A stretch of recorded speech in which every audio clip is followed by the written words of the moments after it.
graça e a paz de nosso Senhor Jesus Cristo continua nos nossos corações. Nós estamos felizes por mais esta noite com a palavra, né? Todos estão felizes? Amém. Creio que Deus tem algo para nós, como sempre tem tido, né? Nós vamos ler Efésios capítulo 5, vamos ler do 22, né? Ao 26. Efésios capítulo 5. Vós, mulheres, sujeitai-vos a vossos maridos, como ao Senhor. Porque o marido é a cabeça da mulher, como também Cristo é a cabeça da igreja, sendo Ele próprio o Salvador do corpo. De sorte que, assim como a igreja está sujeita a Cristo, assim também as mulheres sejam em tudo sujeitas aos seus maridos. Vós, maridos, amai vossas mulheres, como também Cristo amou a igreja, e a si mesmo se entregou por ela, para a santificar, purificando-a com a lavagem. Parágrafo 159. O profeta diz assim: agora queremos que observe isto. Agora, onde isto estava? Agora, este mar de vidro estava diante do trono e diante do lugar santo. Apenas, agora recordem, os 7 castiçais de ouro colocados aqui assim, aí o profeta faz uma menção de um lugar lá. Estavam em um vaso, né? Agora, é este que reflete a luz do lugar santo para cá. Você não tem que anotar isso, a não ser que você simplesmente queira, mas aquilo, eu tenho uma outra coisa aqui que eu quero, que eu mesmo tracei, diz o profeta.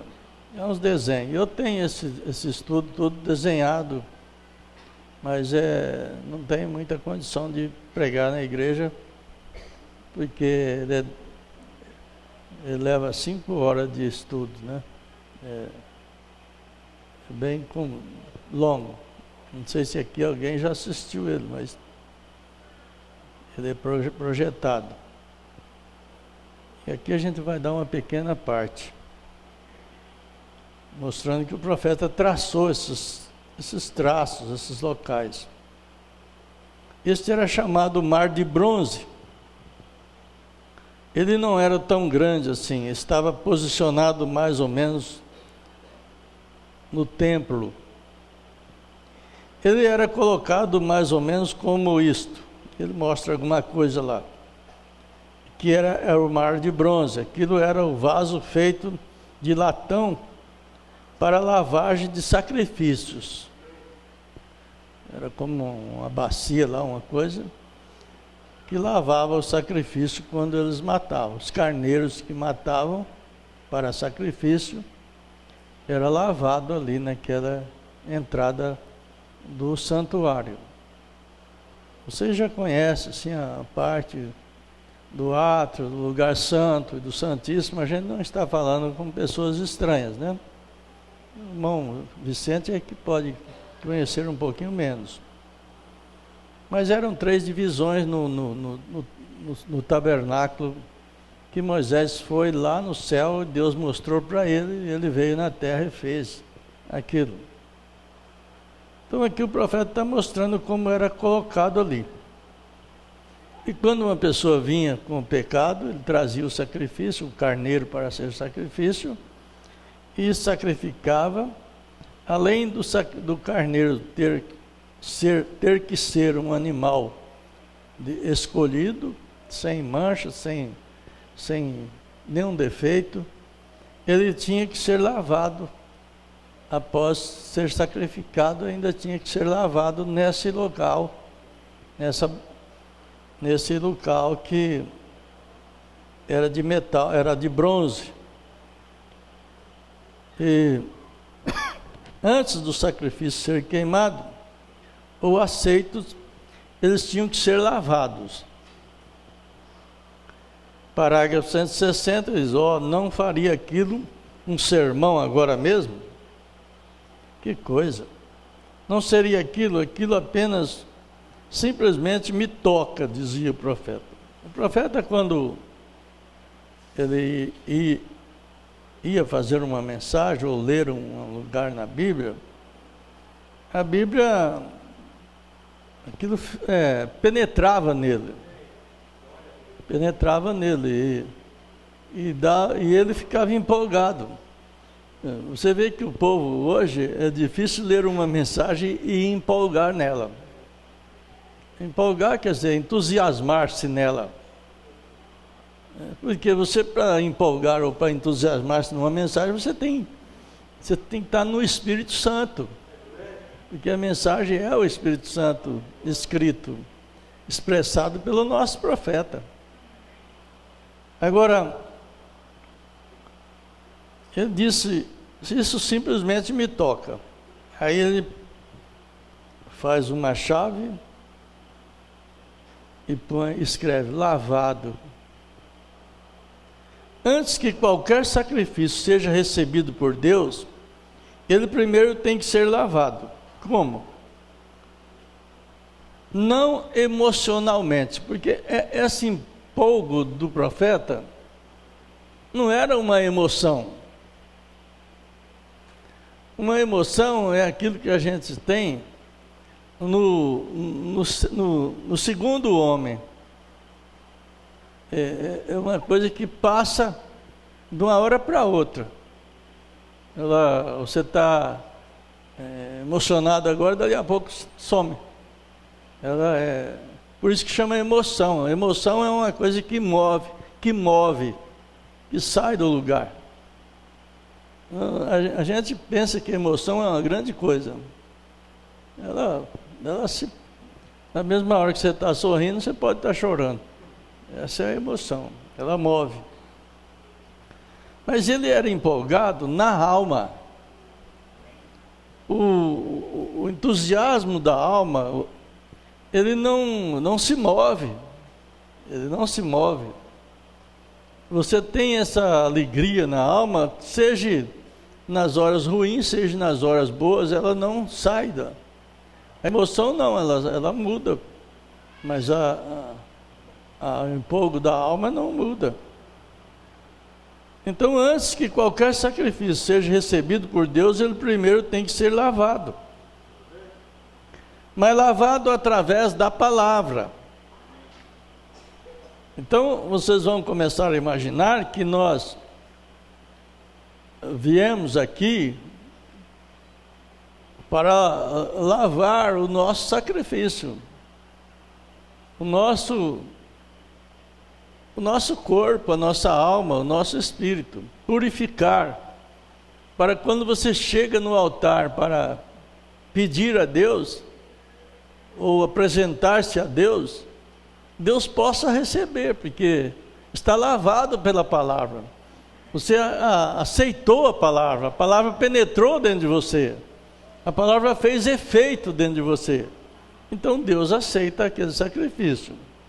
Agora, poderíamos voltar e ver onde este judeu rabino, quando ele estava pregando essa mensagem, o rabino estava ali, perto dele. Ele estava pregando uma mensagem chamada Águas da Separação.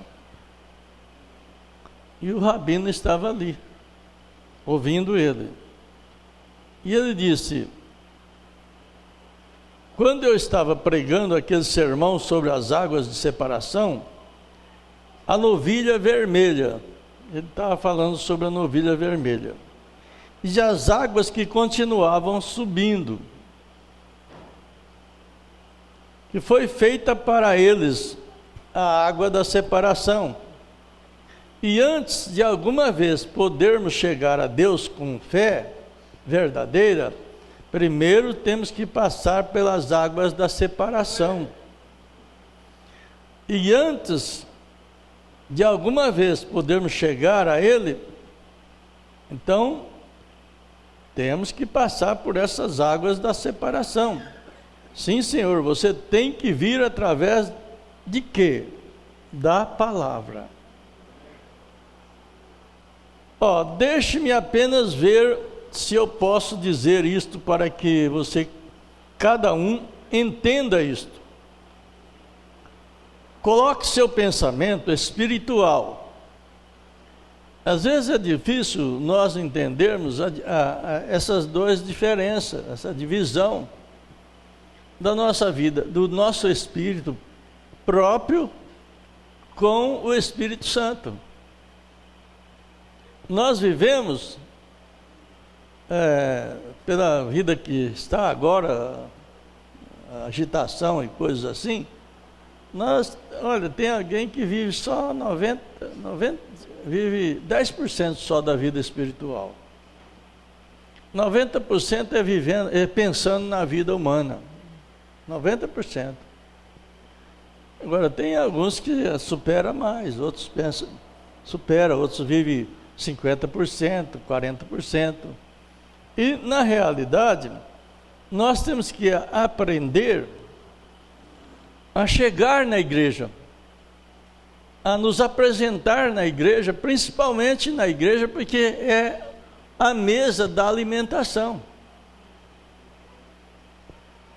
O local de palavra é a mesa de alimentação, porque a palavra é o pão descido do céu para alimentar as nossas almas.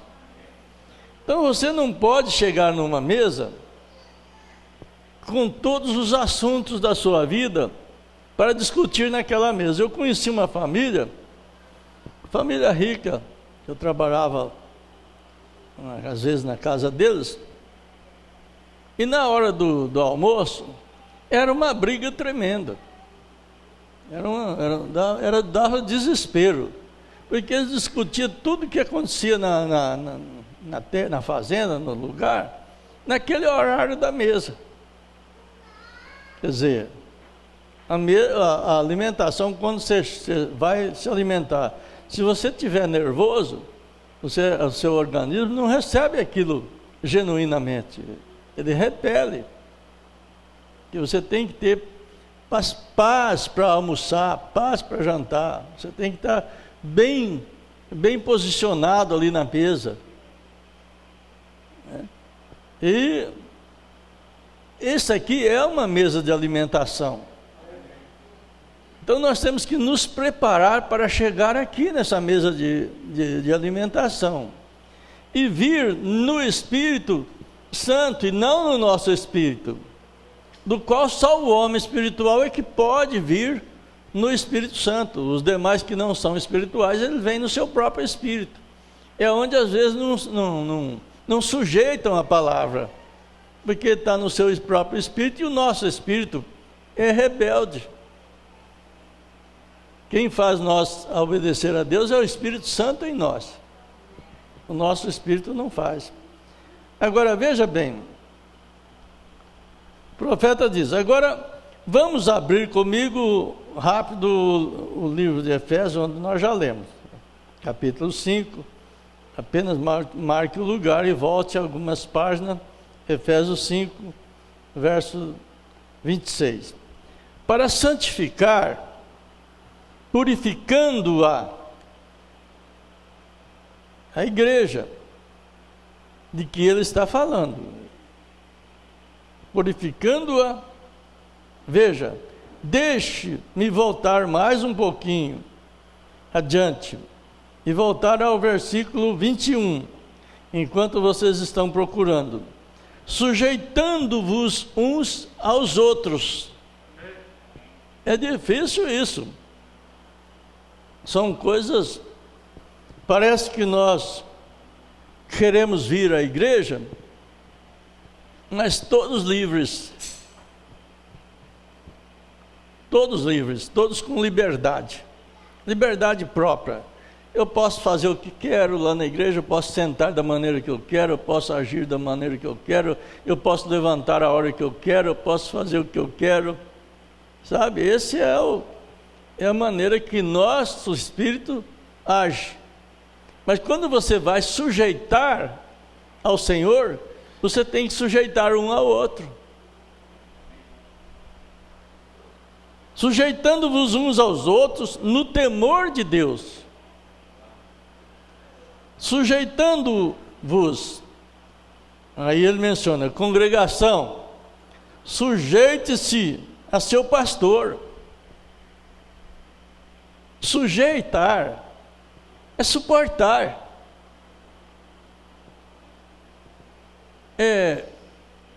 Para vocês entenderem, é aguentar. O suporte, ele aguenta aquela caixa lá. Ele tem que ter uma capacidade para aquele peso. Então a igreja, o profeta fala aqui, congregação, sujeite a seu pastor. Aí ele vai com o pastor, pastor, sujeite a sua congregação, porque ambos pode ter contrassenso. Tanto a igreja pode fazer o pastor se ferir, como o pastor pode fazer a igreja se ferir. Principalmente quando sai do Espírito. Porque quando estamos no Espírito, toda a zorrague que Deus dá é para o bem nosso, da nossa alma. Toda varada que Deus dá é para o nosso bem. Mas quando nós queremos descontar algo um do outro, então nós entramos na carne, no espírito do homem, no espírito da mulher. E aí a nossa tensão é vingar, é vingança, vencer, ganhar a causa. Quando você tem essa intenção, você não tem sujeição. Agora, se uma panelinha se levanta, é uma expressão aqui, né? Panelinha é um grupinho de gente, né?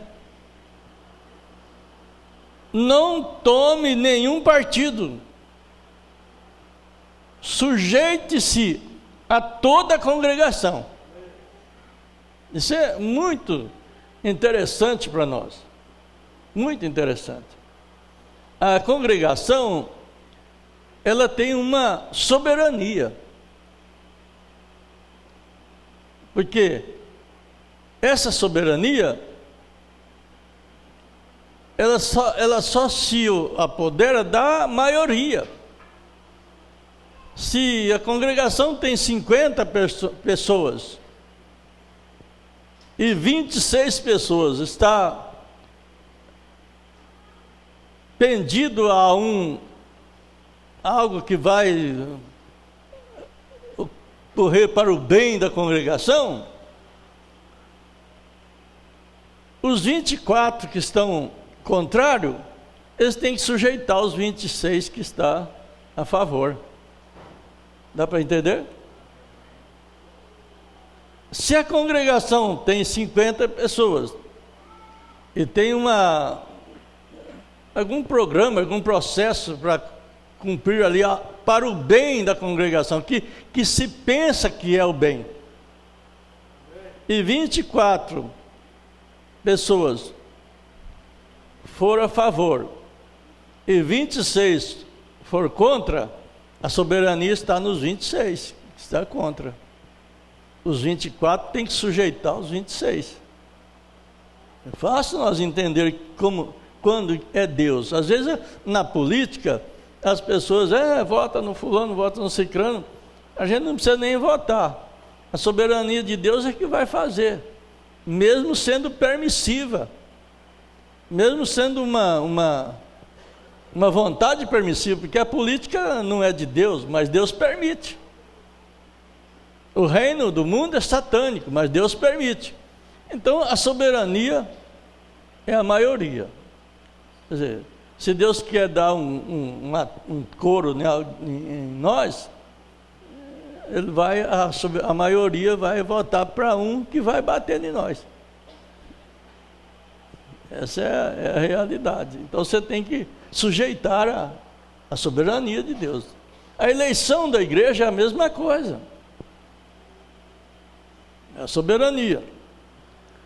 Então, o profeta disse: congregação, se vocês começarem alguma panelinha, sujeite a seu pastor, no temor de Deus. Vê? Mulheres, sujeitai os vossos maridos, como ao Senhor, porque Ele é seu Senhor. Hoje nós vemos uma maneira estranha, o mundo religioso, e no mundo lá fora, que os maridos não podem nem abrir a boca falar alguma coisa. Eu já vi mulher, já cheguei em lugares, quando trabalhava, para fazer orçamento, e eu virei as costas e fui embora, porque eu também sou meio esquisito, né? O marido queria, você vai fazer aqui, você vai fazer aqui, você vai fazer ali. Tudo bem, eu vou fazer o orçamento, senhor. A mulher falou assim: de jeito nenhum, você não vai fazer nada disso aí. Então, que homem é esse, né? Que homem é esse? Nem educação de chamar ele lá para dentro e falar assim: não, nós vamos mudar o quadro, nós não vamos fazer assim, nós vamos fazer de outra. Porque a mulher pode dar uma ideia, mas ela não pode dominar. Dar a ideia é uma coisa e dominar é outra. Então, quer dizer, eu já perdia o estribo, né? Você sabe o que é perder o estribo? Não? Quando você vai montar cavalo, você tem que ser firme no estribo, porque o cavalo novo, ele não espera você ajeitar nele. Você põe o pé no estribo e ele já sai. Então você tem que pôr o pé no estribo e seguro já no cabeçote do arreio, né? Pôr firme. Porque se você perder, você vai arrastar lá. Ele vai te arrastar no campo. Então perder o estribo é isso. É perder a força para você fazer qualquer ação. E a igreja não pode perder a força para qualquer ação que seja para o bem da igreja. Ela tem que ter força. E a força da igreja é a soberania de Deus. A maioria é a soberania de Deus. Aí os outros têm que calar a boca? Não, eles têm que sujeitar. Vai chegar a hora deles também ser a maioria e o outro ser a minoria. Quantos sabem disso? Vocês, mulheres, isto é exatamente correto. Assim diz a Bíblia no princípio. Isto continua da mesma maneira. Mulheres, sujeitai-vos os vossos maridos como no Senhor. Porque o marido é a cabeça da mulher, como também Cristo é a cabeça da igreja. Sendo ele próprio o salvador do corpo. Então o salvador do corpo é o marido. Às vezes as pessoas não principalmente hoje, não digo as nossas cristãs, né? Que já estão instruídos a essa forma desde antes de casar. Mas o mundo hoje, as mulheres não querem nem que fala que o marido tem que mandar na casa. Elas não querem nem que fala. Eles já aplicaram o negócio de machismo, aí é machismo. Quer dizer, então você perde o machismo e deixa o feminismo mandar. Qual que é mais certo, o machismo ou o feminismo? Então, é por isso que agora não se casa mais. Se mora um numa casa e outra noutra casa. O marido mora numa casa, a mulher mora em outra casa. Tem isso, demais nisso, no mundo, né? O cristão, graças a Deus, não está assim. Então, Você deve saber isso. Vocês, pessoas casadas e adultas, ou crianças que vão crescer, que vão se casar, que têm a idade suficiente para saber o trajeto da vida, como ao Senhor. Porque o marido é a cabeça da mulher, como também Cristo é a cabeça da igreja, sendo que Ele próprio é Salvador do corpo. Cristo é o Salvador da igreja. Nós não podemos caminhar na igreja sem Cristo. Ele é a cabeça, e Cristo é a palavra. De sorte que assim como a igreja está sujeita a Cristo, assim também as mulheres sejam em tudo sujeitas a seus maridos. Aí o profeta faz uma chave e põe aqui, ó. Isso aqui eu achei interessante. Conformar com a sorte, né? Conformar com a sorte. Quer dizer, conforma com a sorte do marido que você tem. Conforma com a sorte da mulher que você tem. Se for uma boa sorte, felicidade. Se for uma má sorte, suporta. Suportar, sujeitar. Porque, na realidade, o homem, meu pai tinha um ditado assim, não sabia nem ler, mas ele dizia assim: o homem faz a mulher, e a mulher faz o homem. Quer dizer, era uma expressão bruta que ele tinha, que queria dizer, no caráter. Ele queria dizer no caráter. O homem que tem caráter faz a mulher ter caráter. A mulher que tem caráter faz o homem ter caráter. Então um faz o outro. E se os dois têm caráter, é difícil isso ir a água abaixo, como diz. Porque os dois estão firmados com um objetivo, de criar uma família com caráter. Então, conforme com a sorte. Isso é um verbo pronominal. Vós, marido, amai vossas mulheres. Eu sempre digo para os homens que a esposa, é a maior propriedade que um homem possa adquirir, é a esposa. Não tem propriedade maior do que a esposa. Você pode ter uma casa boa, mas a maior é a sua esposa. Você pode ter uma fazenda, mas se você não tem uma esposa, você não tem uma maior propriedade. Você tem uma grande propriedade, mas a maior é a esposa. Ela deve ser zelada, maior que qualquer propriedade que você tem. Eu vejo pessoas que compram um carro novo, e dá até desespero de ver tanto que ele limpa, e tanto que passa o pano, e limpa, e olha, e se alguém passa a mão, ele já fica nervoso, ali, e fica aquela irritação, né? E olha, e quando ele chega num lugar, eu já observei isso, ele chega, desce do carro e fica olhando no carro, depois ele olha para ver se os outros estão olhando nele. Vocês já viram isso? Não, ele olha, porque ele admira a propriedade que ele tem, e ele quer que os outros admirem também. Agora, quem tem que admirar a propriedade é só você.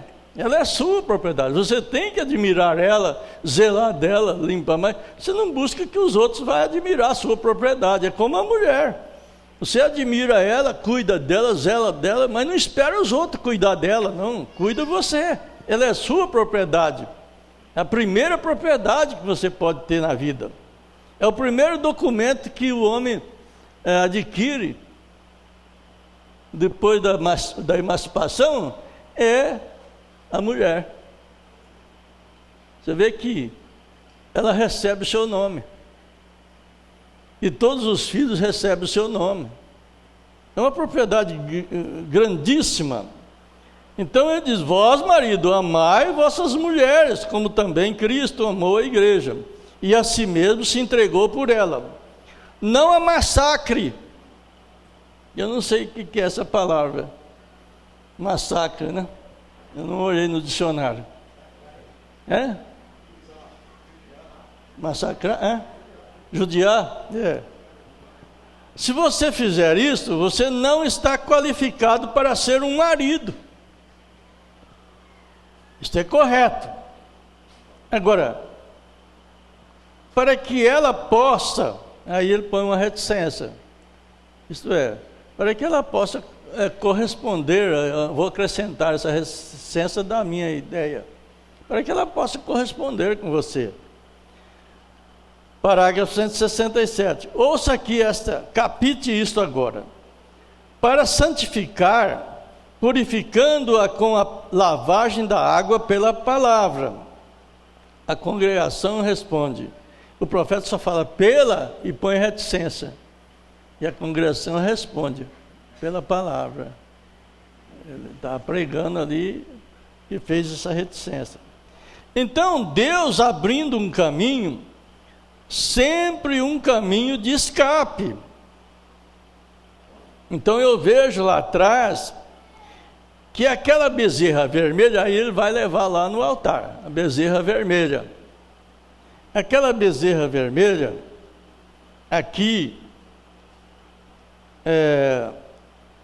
está o científico do vermelho. Veja, o vermelho significa pecado para nós. Vermelho.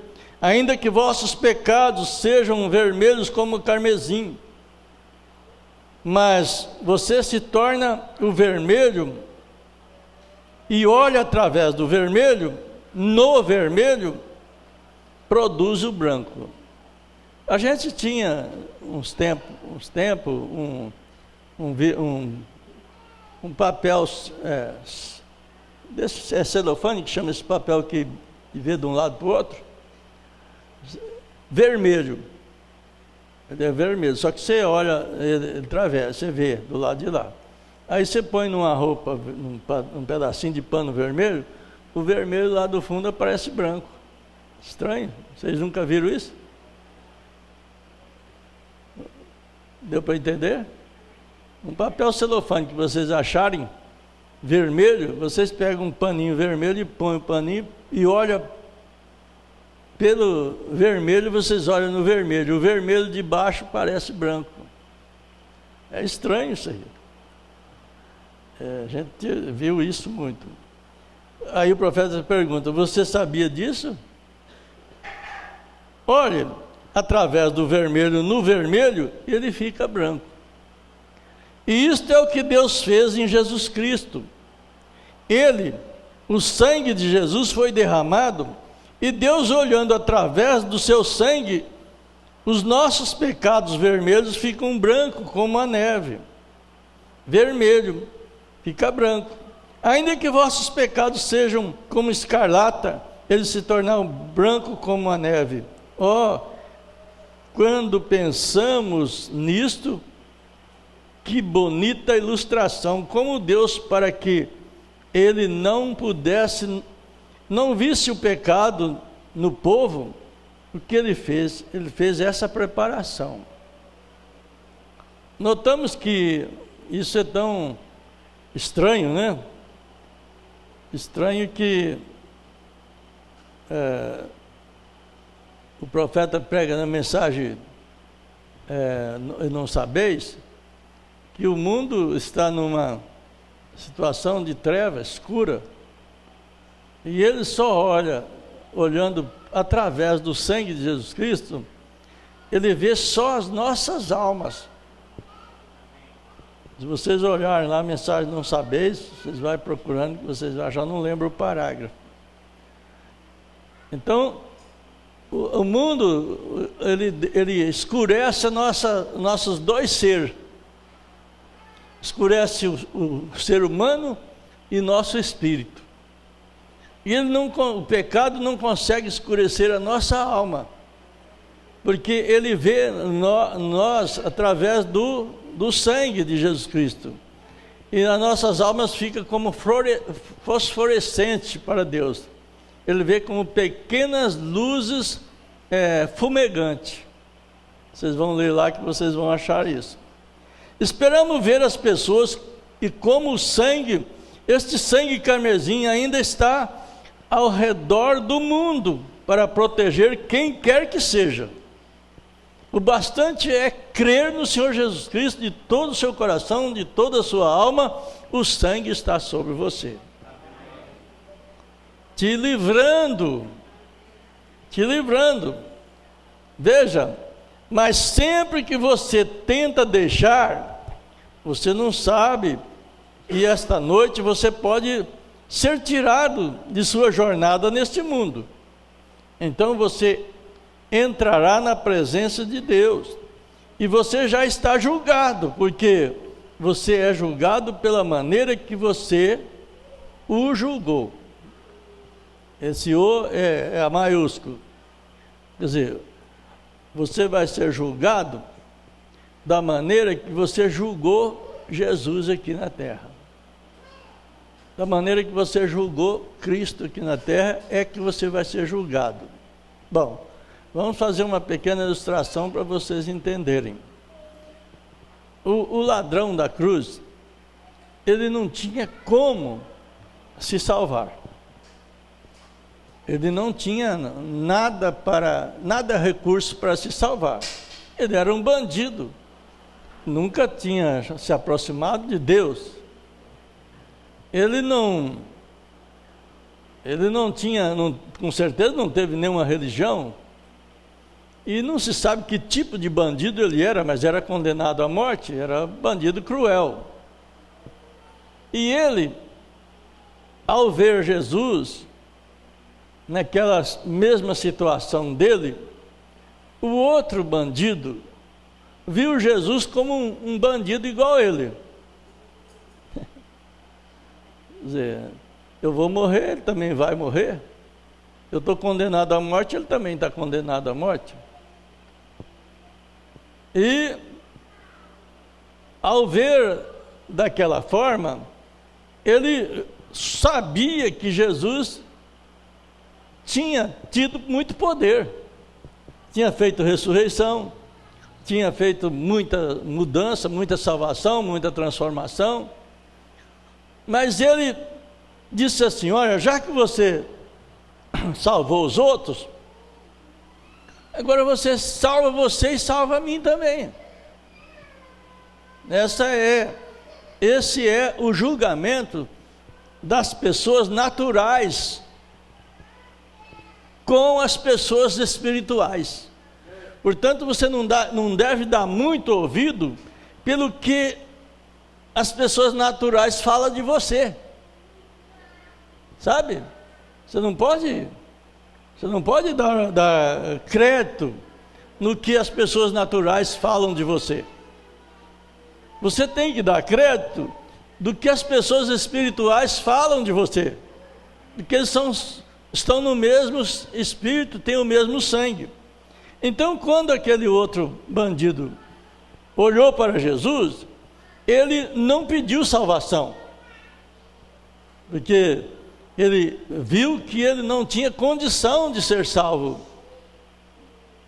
Não dava para pedir. Veja que ele não pediu, ele não falou: salva o Senhor, salva eu, ou salva eu. Não.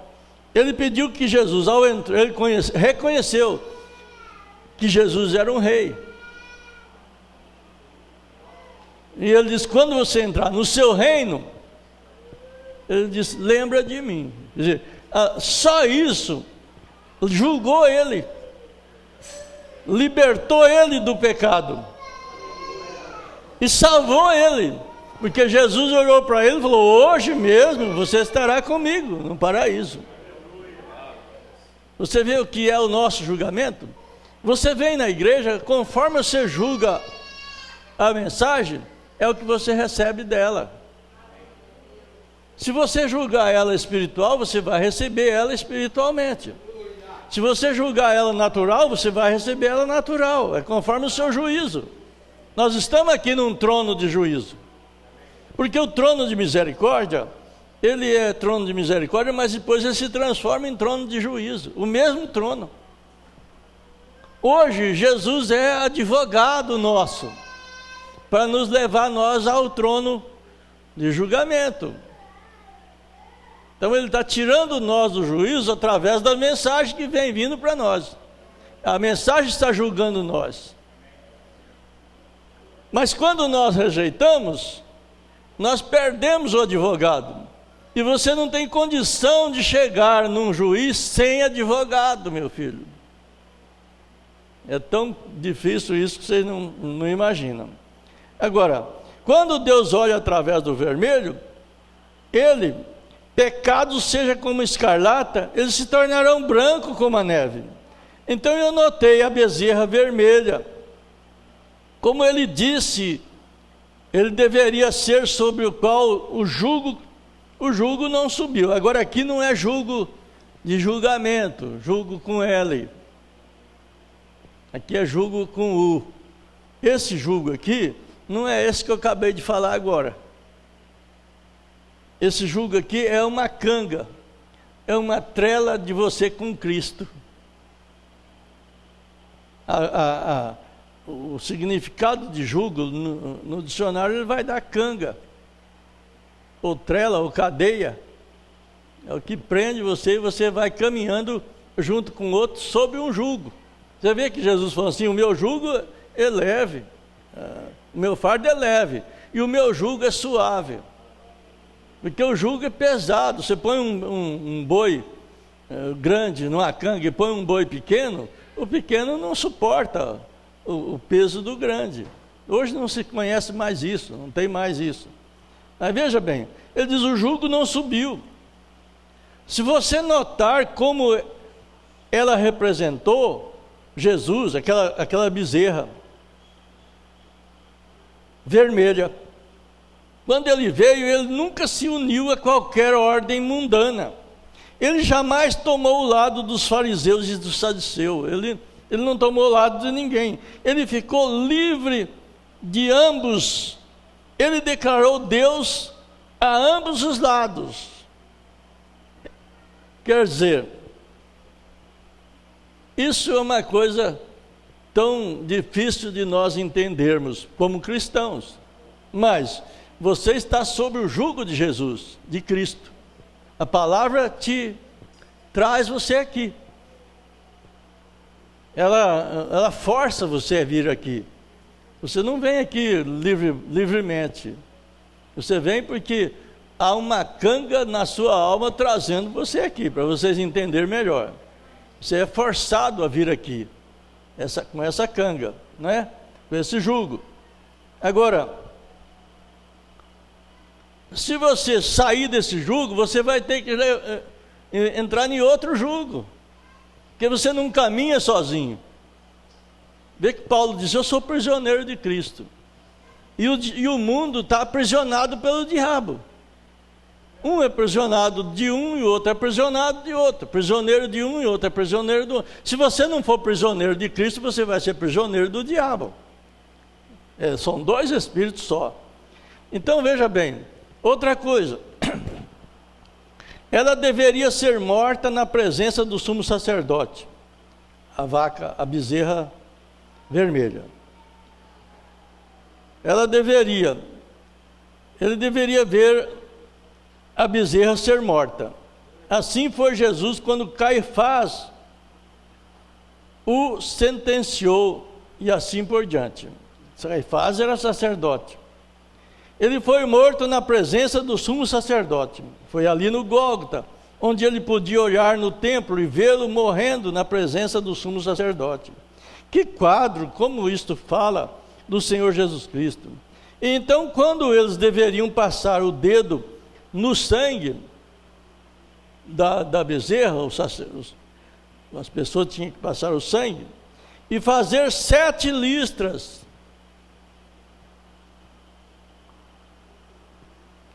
bem na porta da congregação, para que ninguém entrasse pela porta sem que reconhecesse que algo foi morto para ir diante deles.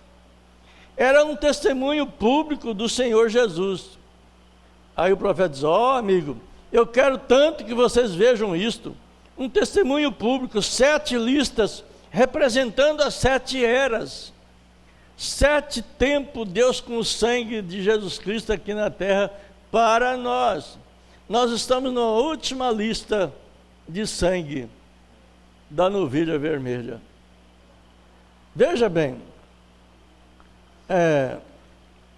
a era de Laodiceia, cada era da igreja, ele foi o cordeiro imolado, desde a fundação do mundo. Então tinha que ser queimado, todo o corpo tinha que ser queimado.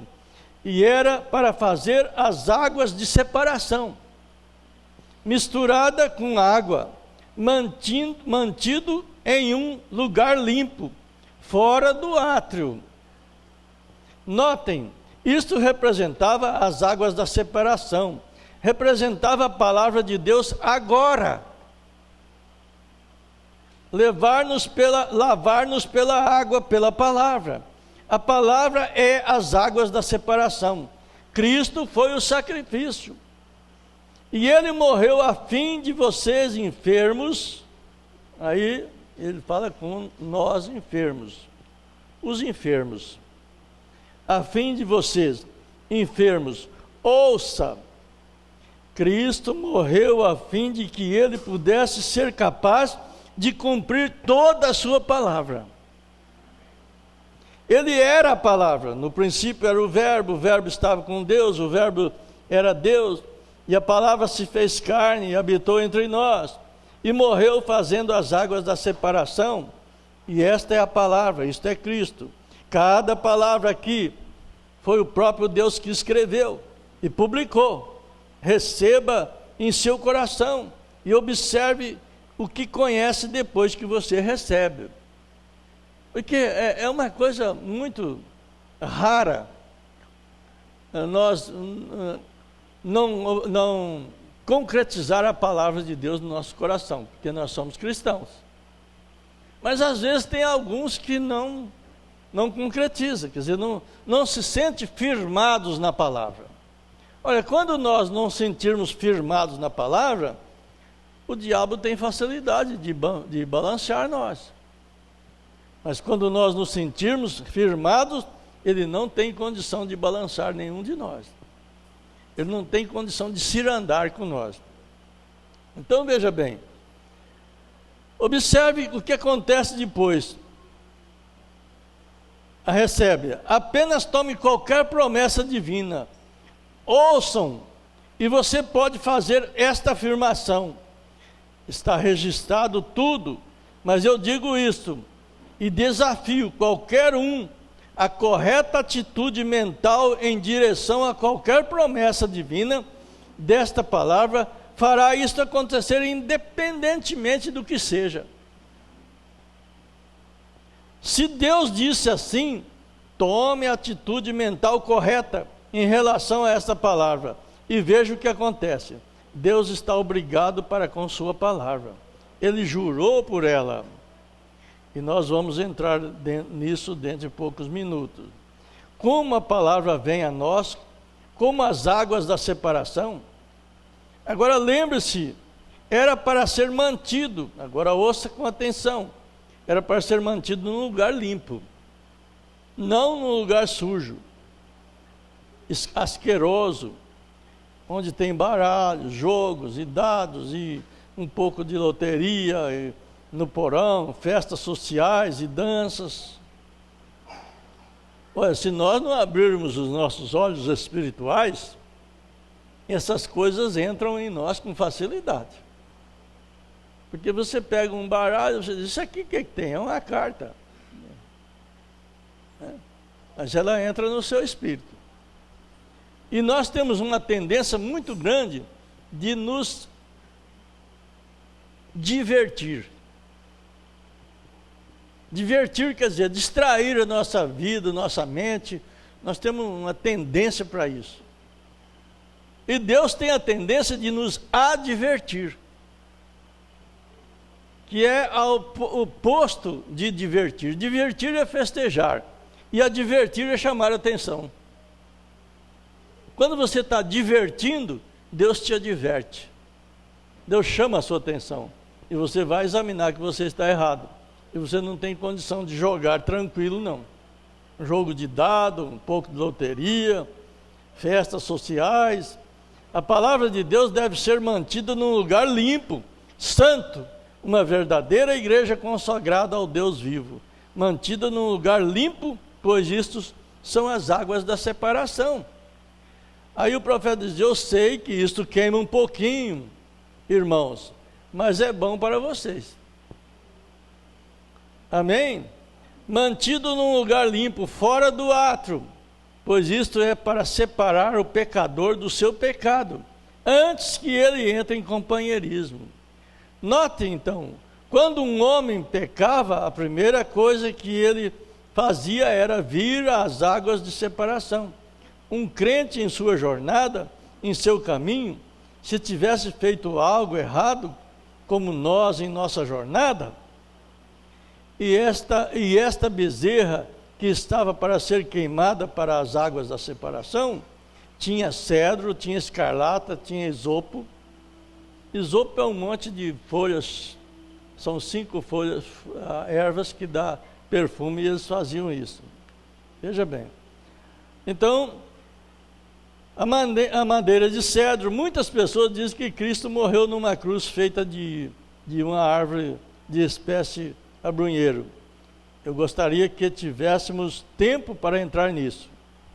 O isopo, onde sempre aspargia o sangue, era uma pequena raiz viva que arrancava uma artemísia, arrancada pela raiz, e era colocada com isto.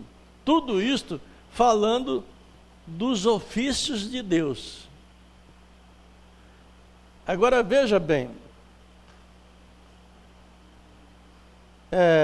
quando Moisés tomou os filhos de Israel, e eles começaram a repreender e reclamar a Moisés, disseram: Coré é um homem tão bom quanto Moisés, e há muitos santos além dele, e tudo isso, e começaram a ir adiante da maneira que quiseram, murmurando contra Deus e contra o seu servo. E vieram algumas serpentes que os picaram, e Moisés intercedeu por eles, e Deus lhe disse para fazer uma serpente de bronze. Isto era para uma razão composta. Eu gostaria que vocês botassem atenção nisso. Eu sei que já está cansando, mas bote atenção nisso. Isso é para uma razão composta: perdoá-los de suas reprovações e curá-los de suas enfermidades. O bronze representa juízo. Então veja que Deus pediu para Moisés fazer uma haste de bronze, semelhante a uma serpente, e todos aqueles que a serpente feria eles para a morte, eles tinham que olhar para a serpente. Se eles não olhassem, eles morreriam.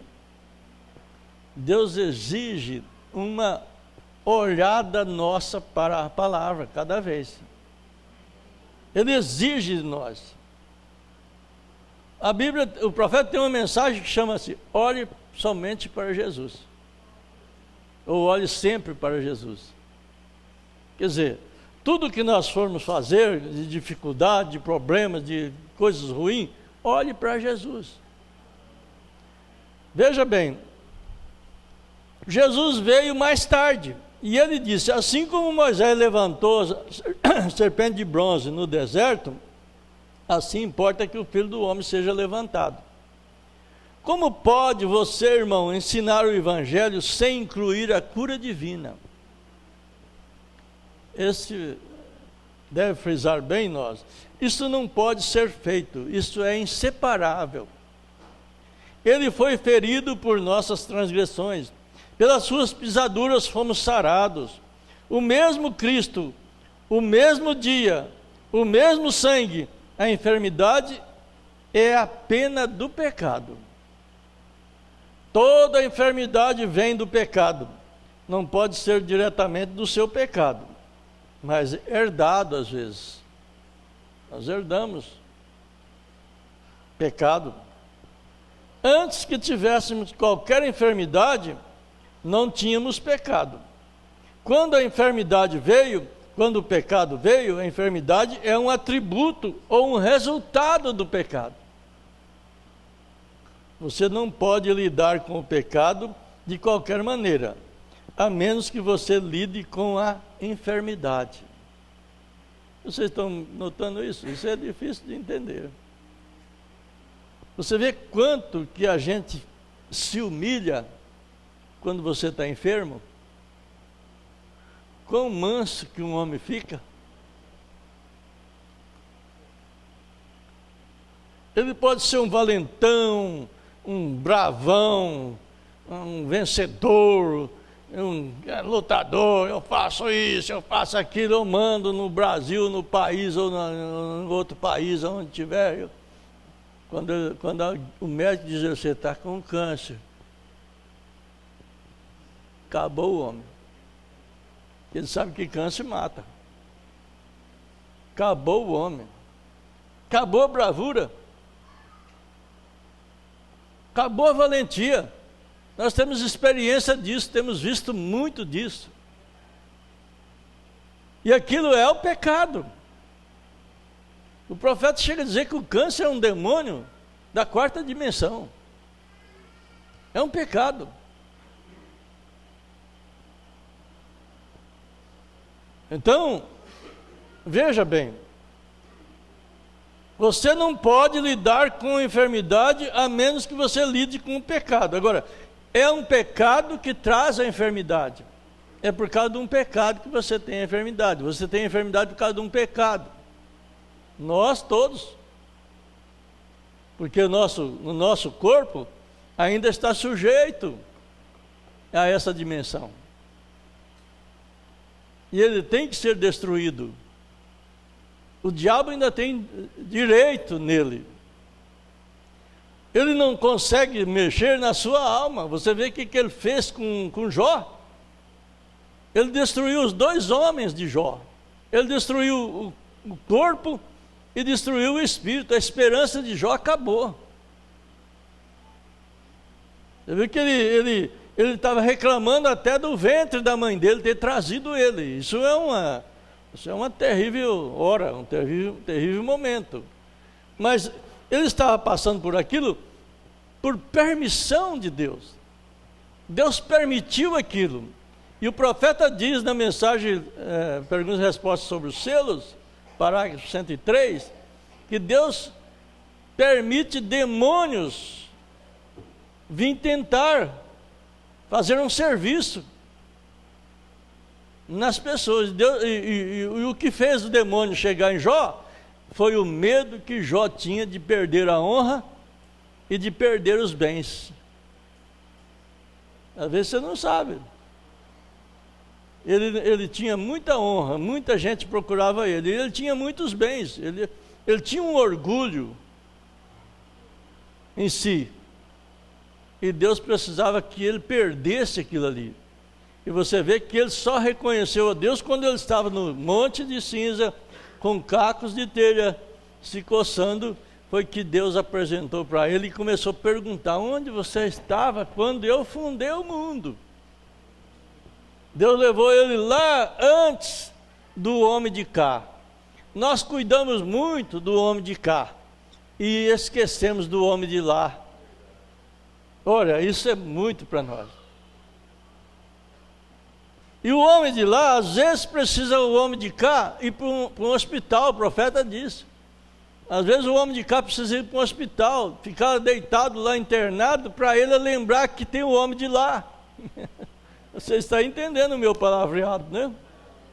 Não é? Graças a Deus quando Deus faz isso. Graças a Deus quando Deus faz isso. Você consegue enxergar o outro lado. Enxergar, deixar esse caminho. Esquecer dessa vida humana e entrar na vida eterna. Então nós não podemos lidar com uma sem a outra. Não podemos pregar o evangelho sem a cura divina. E hoje é um dia de cura divina. Muito simples, Mas é dia de cura divina. Vocês estão preparados para a cura divina? É conforme o seu julgamento. Se você julgar que Jesus é curador, ele é mais do que você pensa. Ele é mais do que o médico, ele é mais do que tudo. Ele é o médico dos médicos. Então, no seu julgamento é que você vai trazer a cura da sua vida, da sua alma. Nós temos cura nas 3 naturezas nossas. Nós temos cura no nosso corpo, enfermidade. Nós temos cura no nosso espírito, tirar maus pensamentos negativos da nossa mente. É uma cura também. Deus trabalha nele. E tirar a dúvida da nossa alma, que é a cura da alma. Vocês creem? Então vamos orar para esse fim. Se vocês quiserem ser ungidos, alguém que quiser, não estou convidando todos, aqueles que quiserem e que puderem, nós iremos fazer a unção na cura divina. Os irmãos que estão pela internet, pode pôr a mão um sobre o outro e receba a cura. A cura, você crê, crê no Senhor Jesus Cristo. Deus está aqui para responder a sua petição. É Ele. É nele que nós estamos crendo. Amém. Vamos orar aqui, irmão. Meu Deus, como o Senhor tem ensinado a nós, aqui estamos crendo na sua palavra. É a promessa. O Senhor tem prometido, o Senhor já levou as nossas enfermidades e os nossos problemas. Simplesmente nós estamos recebendo Ele agora, em nome do Senhor Jesus Cristo. Resolva, Senhor, cada problema desse irmão, no espírito, no corpo e na alma, em nome do Senhor Jesus Cristo. Amém, Senhor. Amém. Aleluia. Senhor, está a sua serva, o Senhor conhece ela. Oh, Pai, o teu anjo está sempre ao redor, porque ela crê na sua palavra. E agora ela busca, Senhor, a misericórdia para aquilo que ela está sentindo. Tira todo o problema, toda a enfermidade do corpo, da alma e do espírito, em nome do Senhor Jesus Cristo. Oh Deus, nós temos que chegar lá santificado, corpo, alma e espírito. Aqui está a sua serva, dê a ela o recurso que ela está buscando, aquilo que ela está pedindo, Senhor. Dê força para ela, para salvar a sua família, os seus filhos, em nome do Senhor Jesus Cristo. Amém, Senhor. Amém. Deus abençoe. Senhor, está seu servo, o Senhor conhece a necessidade dele. Dê recurso necessário para ele vencer as barreiras que está em frente dele. Nós te pedimos isso, que o Senhor cure ele, liberta corpo, alma e espírito, em nome do Senhor Jesus Cristo. Aleluia. Senhor, está o seu servo, dê coragem e ânimo para ele cada vez mais. Que ele possa receber agora a unção da sua palavra no seu coração. Que ele possa ser curado, o seu corpo, sua alma e seu espírito, em nome do Senhor Jesus Cristo. Aleluia. Senhor, está a sua serva, o Senhor conhece a necessidade dela, o Senhor conhece o sofrimento dela. O Senhor é um Deus que cuida de nós, o Senhor tem cuidado de cada um de nós. Dê cuidado para ela, Senhor, dê recurso para ela, que ela possa vencer as barreiras da vida, no corpo, na alma e no espírito, em nome do Senhor Jesus Cristo. Amém, Senhor. Amém. Senhor, abençoa essa criança, dê a ele o recurso necessário. Abençoa o pai dele, a mãe dele, para que possa se criá-lo no caminho do Senhor. Em nome do Senhor Jesus Cristo, cura ela, Senhor. Amém, Jesus. Amém, Senhor. Amém. Oh, Jesus, está a irmã aqui. Senhor, dê recurso para ela. Dá força, coragem e ânimo para que ela possa prosseguir os seus passos de vida. Em nome de Jesus Cristo, nós pedimos isso. Amém, Senhor. Amém. Ó Deus eterno, dê força para a sua serva, que ela possa realmente seguir aqueles passos que ela tem proposto, encaminhar no seu caminho. Cura enfermidades do corpo, da alma e do espírito, em nome do Senhor Jesus Cristo. Aleluias. Senhor, está a sua serva, o Senhor sabe como cuidar dela. Dê força para ela. Dê recurso necessário para que ela possa vencer. Em nome do Senhor Jesus Cristo. Amém, Senhor. Aqui está a sua serva, Senhor. Dê força para ela, recurso para ela. Que ela possa sentir segura na tua palavra. Em nome do Senhor Jesus Cristo. Aleluias. Senhor, dê ânimo e coragem para a sua serva, curando o seu corpo, a sua alma e o seu espírito, em nome do Senhor Jesus Cristo. Amém, Senhor. Aleluia. Ó Pai, dê recurso para a sua serva, Senhor. Ela precisa de Ti como todos nós, mas o Senhor cura o corpo e a alma dela e o espírito, em nome do Senhor Jesus Cristo. Amém. Amém. Curar é cuidar, é cuidado. Senhor, cuida dela. Dê força e recurso para a alma e para o espírito e para o corpo dela, em nome do Senhor Jesus Cristo. Amém. Senhor, está a sua serva, o Senhor conhece a necessidade. Dê força necessária para ela vencer as barreiras. Nós te pedimos que o Senhor cuide dela, corpo, alma e espírito, em nome do Senhor Jesus Cristo.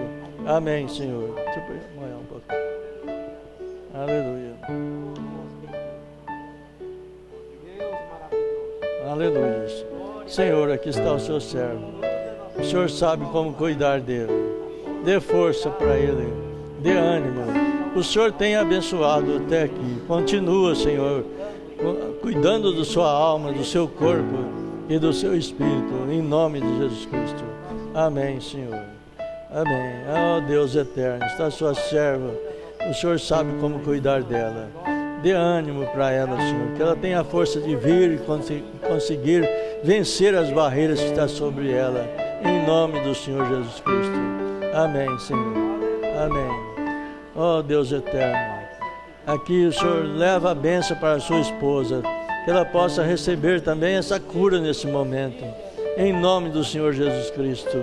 Cuida, Senhor, do corpo e da alma e do espírito do irmão, em nome de Jesus Cristo. Aleluia. Senhor, aqui está a sua serva. O Senhor sabe o que ela passa, como passa. Ó Deus, dá recurso necessário para ela, que ela possa vencer a barreira da vida dela. Em nome do Senhor Jesus Cristo. Amém, Senhor. Amém. Amém. Amém. Deus eterno, está essa criança, meu Deus. Dê força para ela, curando ela. Em nome do Senhor Jesus Cristo. Abençoa a sua serva, Senhor. Em nome do Senhor Jesus Cristo. Dê recurso para ela, Senhor. Cuidando do corpo e da alma e do espírito dela. Em nome do Senhor Jesus Cristo. Amém, Senhor. Amém. Glória a Deus. Oh, Jesus. O Senhor já tem feito bastante com ela, mas o Senhor continua abençoando ela, dando coragem, dando ânimo. Ela agradece a Ti, Senhor, por tudo que o Senhor tem feito. E nós também o agradecemos. Mas cuide dela, da alma, do espírito e do seu corpo, em nome do Senhor Jesus Cristo. Amém, Senhor. Amém. Aleluia. Senhor Jesus, está aqui essa criança, o Senhor sabe como cuidar dele. Dê força e recurso para ele, em nome do Senhor Jesus Cristo. Amém, Senhor. Abençoa a sua irmã. Amém, Senhor. Abençoa ela, dá força para ela, em nome do Senhor Jesus Cristo. Amém. Amém. Senhor Jesus, está aqui sua serva. O Senhor dê força para ela, dê recurso necessário para ela, cuidando da alma, do espírito e do corpo, em nome do Senhor Jesus Cristo. Amém, Senhor. Amém. Amém. Oh Deus, abençoa essa irmã, dá força para ela e recurso, em nome do Senhor Jesus Cristo. Cuida dela, Senhor. Amém, Senhor. Amém. Senhor Jesus, está essa criança, o Senhor conhece o coração dela e sabe como ela necessita. Abençoa ela, abençoa sua mãe, essa irmã, abençoa ela, em nome do Senhor Jesus Cristo. Amém, Senhor. Amém. Deus abençoe. Amém. Senhor, dá a sua serva, dê força e recurso para ela, Senhor. Cuida da alma, do espírito dela, em nome do Senhor Jesus Cristo. Amém, Senhor. Amém. Ó Jesus, esta serva, dá força e recursos para ela, em nome do Senhor Jesus Cristo, que ela possa vencer o processo da era que estamos vivendo, em nome de Jesus Cristo. Amém. Amém. Jesus, aqui está esse moço, o Senhor sabe o que ele está buscando, o que ele está pedindo. O Senhor conhece, dê recurso necessário para ele, em nome do Senhor Jesus Cristo. Amém, Senhor. Amém. Está sua serva, Senhor. Dê recurso para ela, em nome do Senhor Jesus Cristo. Cuida dela, Senhor. Em nome do Senhor Jesus Cristo nós pedimos. Aleluia. Receba somente, irmã. Receba a cura, receba a solução dos seus problemas, a coragem para enfrentar a vida, em nome do Senhor Jesus Cristo. Amém. Este moço, Senhor, ele precisa de Ti. Dê força para ele, ânimo para ele vencer a batalha da vida, em nome de Jesus Cristo. Amém, Senhor. Aqui está esse mocinho, Senhor. Dê força e recurso para ele, em nome do Senhor Jesus Cristo. Amém, Senhor. Amém. Jesus, aqui está essa criança. O Senhor sabe a necessidade dela. Cuida dela, Senhor. E da família, em nome do Senhor Jesus Cristo. Amém, Senhor. Amém. Deus abençoe. Oh, Deus eterno, está servo. O Senhor conhece a necessidade dele. Em nome do Senhor Jesus Cristo. Amém, Senhor. Deus abençoe. Amém, Senhor. Oh, Deus, abençoe o Shin. Dê ao Shin força, coragem para ele vencer, Senhor, tudo aquilo que tem atrapalhado a vida dele. Em nome do Senhor Jesus Cristo. Aleluias. Amém, Senhor. Deus abençoe a todos. Amém? Jesus amado, aqui está o pequeno. O Senhor sabe a necessidade dele. Cura ele, Senhor. Dê para ele um espírito manso e humilde, que ele possa prosseguir, Senhor, cada dia na vida. Em nome do Senhor Jesus Cristo. Amém. Muito bem. Eu creio que Deus, vocês levam a bênção, né? Não vacilem. Creia, firme, confiante. Vai avante. Não olha para o sintoma. Olha pela fé. Amém? O sintoma pode até piorar, mas a fé te leva ao fim de todo problema. Amém.